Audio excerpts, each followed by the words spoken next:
in 2017 will reach 7,484,325,476. I don't know if they get that kind of precise estimates, but imagine that. Almost 7.5 billion people in the world this year. That's a lot of people.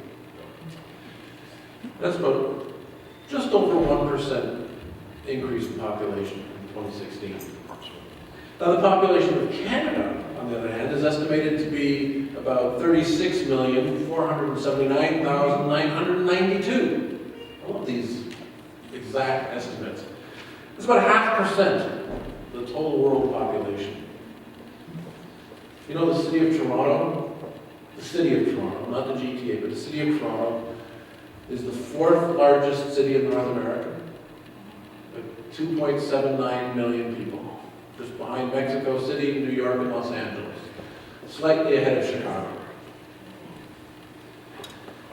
You're riding of York Southwestern, where we're located here, is about 115,000 people. No matter how you slice it, there's a lot of people around it, isn't there? There's a lot of people. Whether we're talking about the whole world or we're just talking about the neighborhood around our church, there's a lot of people. We can only begin to describe the ways that those populations are diverse. They're diverse in every conceivable way, aren't they? From nationality to language to ethnicity, religious beliefs, and on and on and on and on. People are so different in so many different ways. Yet, for all of our diversity, we share an awful lot of things in common that are universal with all people. Isn't that true? These are the very things that make us human beings. And there are undoubtedly more things we have in common than things we have different. There are many ways that we can look at people and see them. There are many ways that we can respond to what we see in other people. We look at Matthew chapter 9, verses 35 to 38. We learn from Jesus some very important things about how to see people and how we need to respond to what we see. In those verses we read this: Jesus went through all the towns and villages, teaching in their synagogues, preaching the good news of the kingdom, and healing every disease and sickness. When he saw the crowds, he had compassion on them because they were harassed and helpless, like sheep without a shepherd. And then he said to his disciples, "The harvest is plentiful, but the workers are few. Ask the Lord of the harvest, therefore, to send out workers into his harvest field." So what do we learn about how to see people and how to respond to them according to Jesus? Well, it tells us that Jesus saw the crowds when he was going out and about. What do you see when you see people? There's a story told of a man who was traveling with his 2 young boys on the subway. The boys were acting up quite badly. They were fighting and making a lot of noise, and they were annoying the other riders on the train. But the father just quietly sat there and didn't do anything about it. Finally, one of the other passengers was getting so fed up with the 2 boys, he finally had to say something to the father, complaining about the boys and demanding that he do something to make them behave. The father slowly lifted his head and apologized and explained that he really wasn't thinking very clearly because they had just left the hospital where his wife, the boy's mother, had died. Do you think, when you look at a person, that what you initially see tells the person's whole story? Sometimes we do. Sometimes we do. We are, let's face it, intentionally or not intentionally prejudiced in many ways. And sometimes those initial impressions we allow to create the whole story in our mind. What do you see in the people that you see every day? What do you see if you have a rude neighbor? What do you see when you see someone panhandling on the street? What do you see when you see a successful business person making lots and lots of money, driving a fancy car, living in a big house? What do you see when you see a single mother who's pregnant again? What do you see when you see people marching in the gay pride parade? What do you see when you see people who reject the Christian faith? What do you see when you see someone who professes to be a Christian but whose life seems just so unchristlike? What do you see? When Jesus saw the crowds, he had compassion on them, the Bible tells us. He had compassion on them because they were harassed and helpless, like sheep without a shepherd. So what does that mean? When Jesus saw the crowd, he saw them with more than just his eyes. I don't know if you've ever done this. Have you ever looked at your watch or maybe your phone, and immediately afterwards you realize that you didn't even notice what time it was? I've done that. I've done that many times. You see, there's a difference between looking at something and actually seeing it. And there's a difference between seeing something and perceiving it for what it really is. The difference between looking and seeing, is that you look by having your eyes open and pointed in the direction of something, unless of course you're visually impaired. But you may not even notice many things at all. Isn't that true? Isn't that true? You go by and so many things can be going on, so I didn't even see that. But your eyes were open and they were pointed in that direction.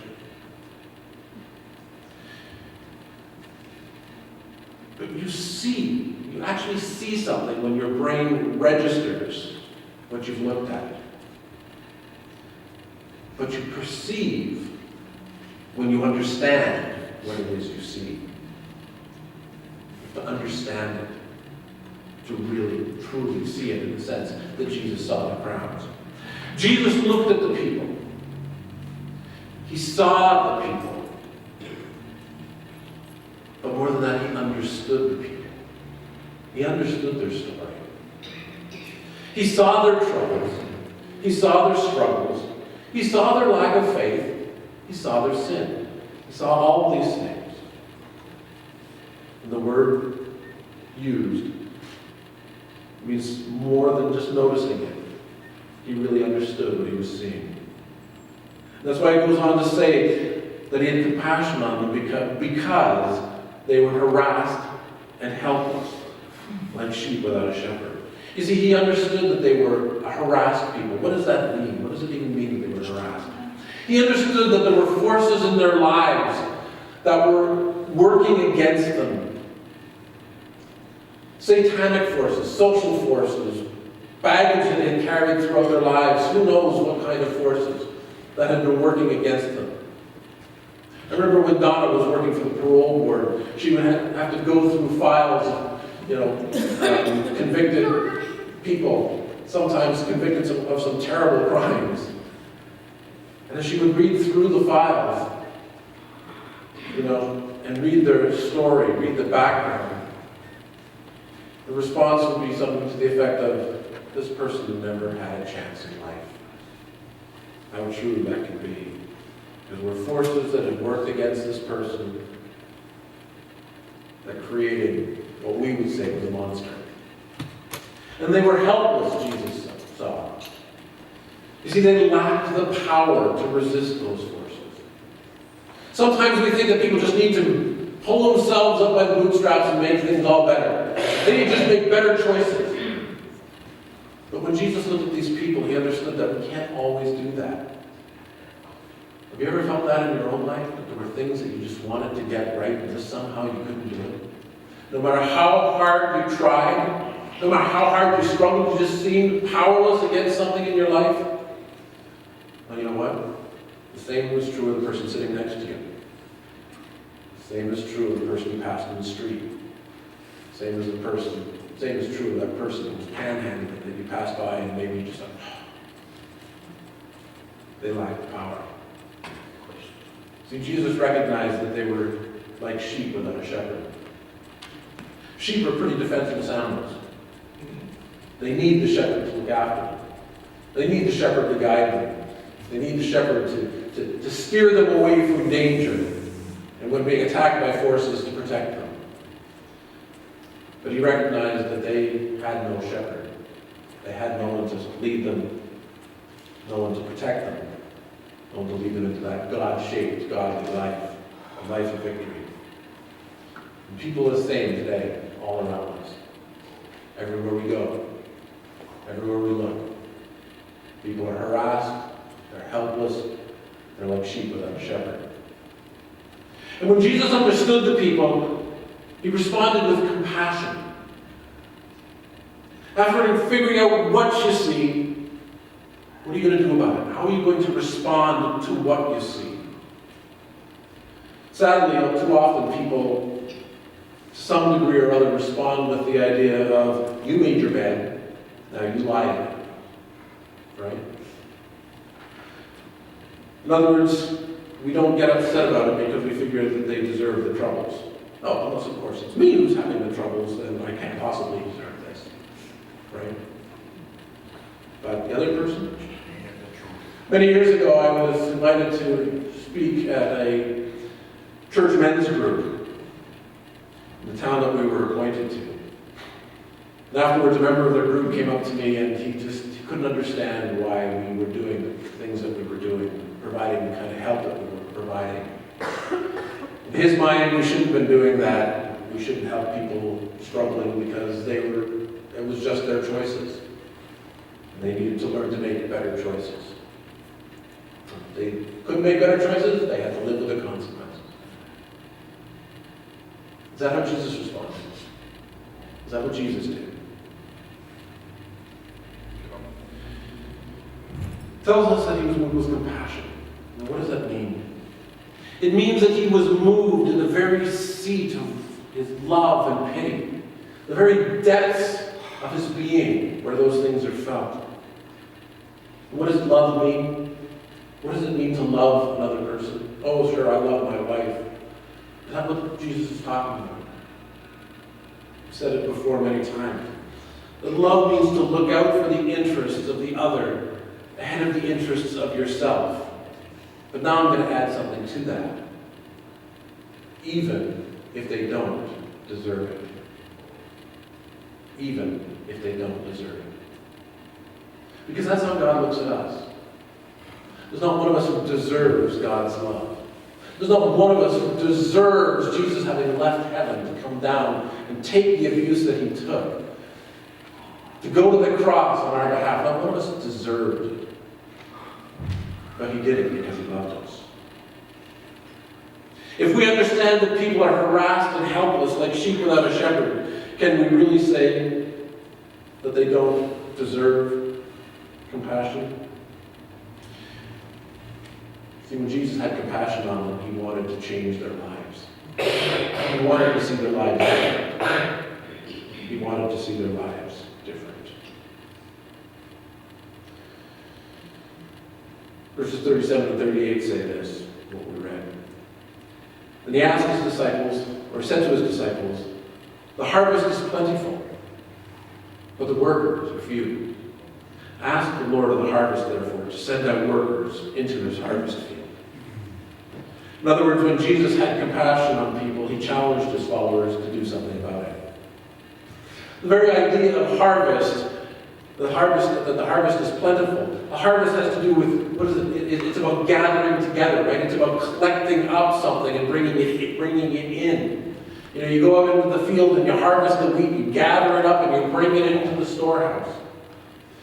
Jesus looks at people who are harassed and helpless, and he says, the harvest is ready. It's time to go out into the field and gather people up and to bring them in. He sees them as people to be gathered to himself, to be gathered up into his leadership, to be gathered into his care, to be gathered together as his sheep with himself as the great shepherd. And he tells us that harvest is plentiful. 7.5 billion people in the world. 114,000 people in York Southwestern. How many of them serve the Lord? How many of them, if the world were to end today, would be with Jesus in eternity? And how many of them would be separated for eternity. There are lots of people in need. There are lots of people, he tells us, that are ready to be gathered in. Imagine yourself, I'm no farmer, I'm not even a gardener. But imagine if you owned a cornfield that 1,000 acres of corn. I assume that's a lot of corn. And the harvest time was there. And you said, well, I'm going to go out and harvest my corn. And you go out and you take the first stalk and you pull off the first ear, you pull off the second ear, you pull off the third ear. I think there's typically 3 on a stalk. How long is it going to take you to harvest 1,000 acres of corn? It's going to take an awfully long time, isn't it?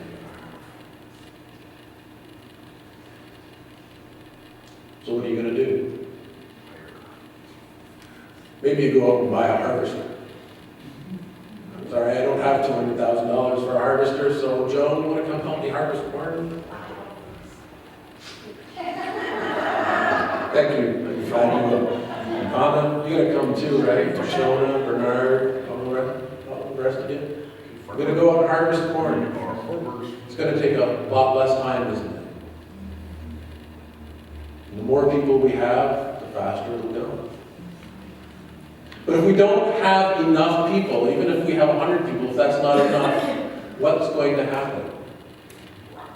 Eventually, some of that corn is going to be lost. It's going to rot right there in the fields because there weren't enough workers. But Jesus isn't talking about corn. He's not talking about potatoes. He's not talking about anything like that. He's talking about people. And he knows that the harvest is ready, but there are not enough workers. So what's that going to mean?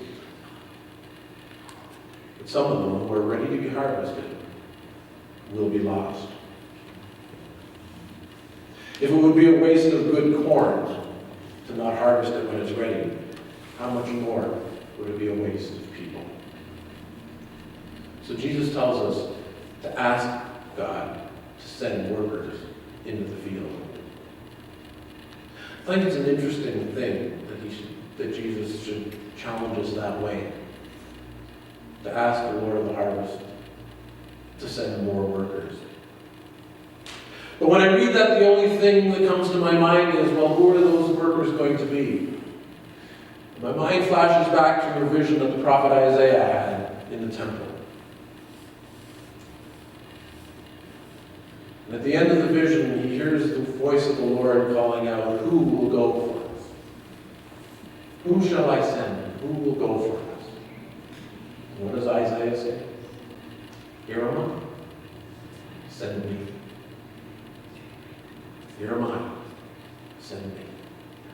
So when God is asking us to pray for workers, who are those workers going to be? Like Isaiah, we need to say, here am I. Send me. Is it easy work? No. We're going to get our hands dirty? Yeah. Are there going to be enemies in the harvest fields who don't want to give it up, they want it for themselves? You betcha. But Jesus is calling us nonetheless, so that the harvest will not be lost. Today, in the Salvation Army, is what we call Call and Commitment Sunday. Normally it has to do with calling people to become Salvation Army officers, or at least to be willing to explore it. I would challenge anybody to say, yes, Lord, if that's what you want from me, then I'll do that. You may say you're too old. Well, some of you are. I have to confess. But if you're under 59, you're not too old.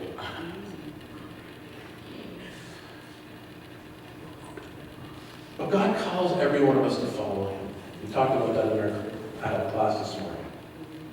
To follow him wherever he will send us. And He's not going to send many of us to become Salvation Army officers. He's not going to send many of us to be missionaries in Africa or Asia or South America.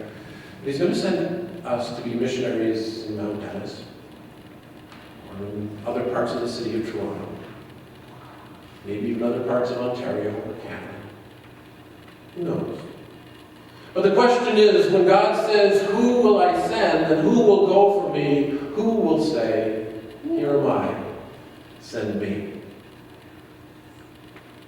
Will you say? I would invite you now. If you would say to God, "Here am I, send me," that you would stand. This is a commitment time. You may not have a clue what that's even going to mean. I have no idea what God wants me to do. Doesn't matter. We're working on that, and we will work with you on that over the next, as long as we're here, and hopefully when we leave to the next officer beyond us, we'll work with you to figure out what does that mean. But if you're willing to say, "Lord, here am I, send me," I would invite you to stand and make that your pledge. Now perhaps some of you would like to do that as Salvation Army soldiers. We're going to be offering soldier classes. We already have some young people going through their classes. We've got some adult classes coming up in the near future. You know, even if you want to know, what does that mean? I've said I would love to see our uniforms common on the street. People will always know what it is. But we are fighting the war to bring people to salvation. We're going to watch a video. At the end of the video, if you want to say, "Lord, here am I, send me," then I would invite you to stand. Ashley.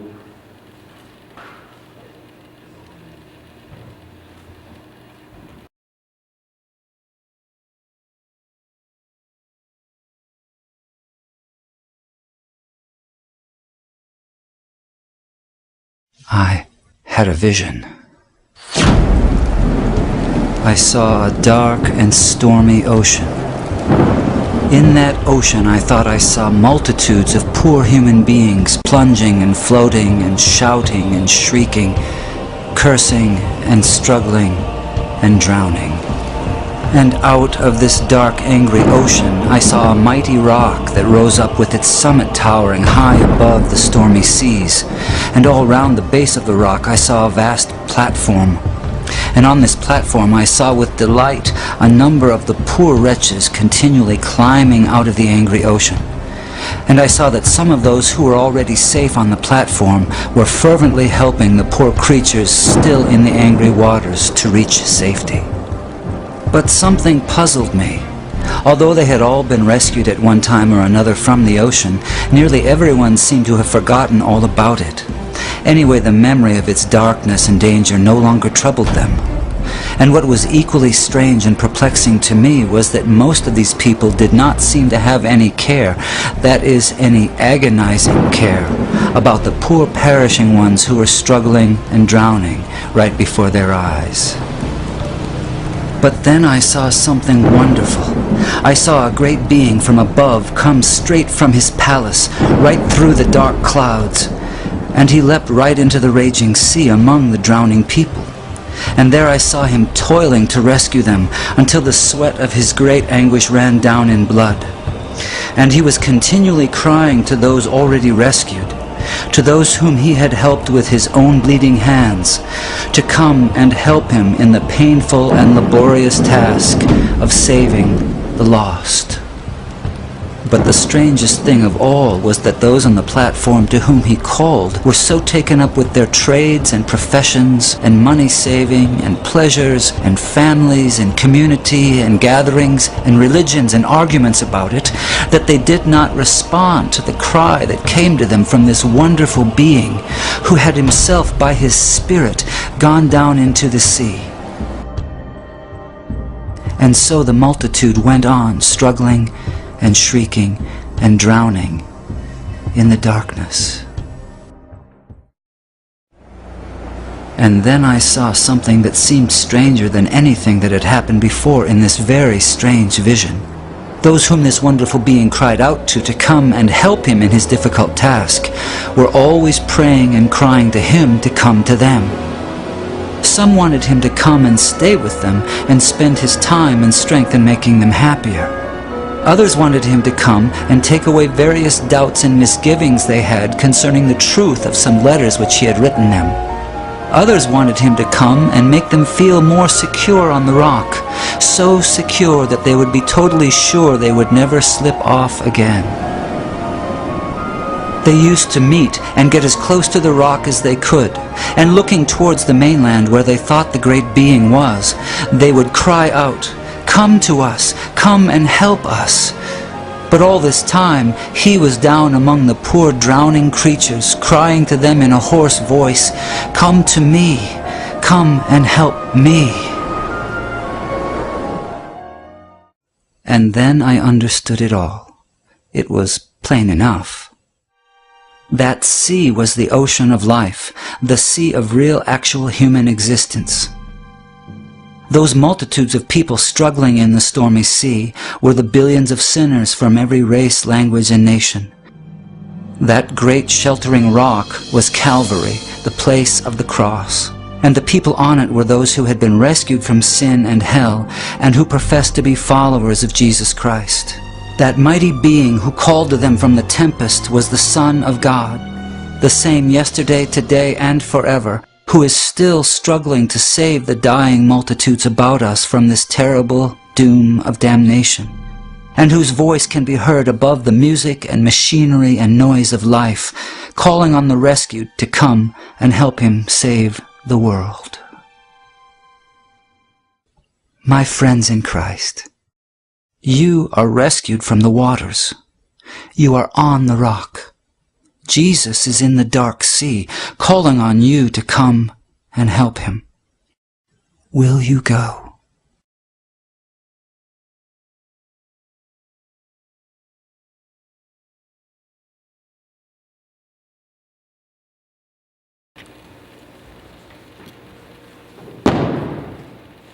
Who will say, "Here am I, send me"? It may be something as simple as committing to praying for your neighbor, a family member. It may be something as simple as inviting somebody to Alpha.